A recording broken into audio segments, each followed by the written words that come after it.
Hello everyone, I'm Abhishek and once again I welcome you all to my YouTube channel ज्ञान दर्शन bye अभी। तो आज के इस वीडियो में हम डिस्कस करने वाले हैं कैबिनेट मिशन को।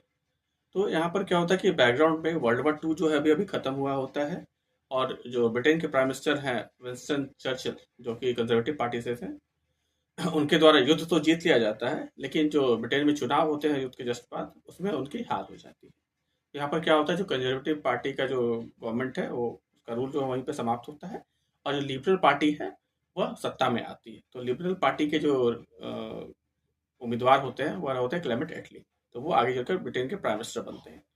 तो ब्रिटेन के प्राइम मिनिस्टर बनते हैं वह जुलाई आपके जुलाई 1945 को। ठीक है, उसके बाद क्या होता है फाइनली वह फरवरी के मंथ में वहां से कैबिनेट मिशन जो है वो डिस्पैच करते हैं। उसका एम यह होता है कि वो चाहते थे कि जल्द से जल्द भारत में जो जिम्मेदार हाथों में आपका सत्ता जो सौंप दिया जाए। ठीक है, तो इसी उद्देश्य के साथ जो आपका कैबिनेट मिशन है वह फरवरी के महीने में वहां से निकलता है और भारत में 24 मार्च 1946 को पहुंचता है। ठीक है, तो यहाँ पर जो कैबिनेट मिशन आता है उसका रिकमेंडेशन क्या क्या होता है। तो कैबिनेट मिशन जो है यहाँ पर वह रिकमेंड करती है कि जो इंडिपेंडेंस जो है वह एक यूनाइटेड इंडियन डोमिनियन को दिया जाएगा, ना कि अलग अलग छोटे छोटे प्रोविंसेस को। ठीक है, और उन्हें कहीं ना कहीं अलग रहने की अनुमति यहाँ पर ऐसा कुछ भी प्रोविजन उसमें नहीं बनाया गया।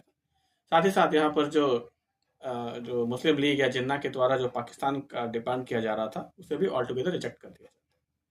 इसके अलावा यहाँ पर यह भी कहा जाता है कि इलेक्शन आपका यहाँ पे एक इंटरिम गवर्नमेंट जो है यहाँ पर बनाया जाए और उस गवर्नमेंट में जो भी प्रमुख जो पद है या मंत्रालय है वह भारतीयों के द्वारा ही इसे कहीं ना कहीं ग्रहण किया जाए, या फिर इवन जो इम्पोर्टेंट मिनिस्ट्री या फिर जो वॉर मिनिस्टर तक जैसे जो इम्पोर्टेंट पद है उन पदों पर भी जो भारतीय उम्मीदवार को ही यहाँ पर नियुक्त किया जाए।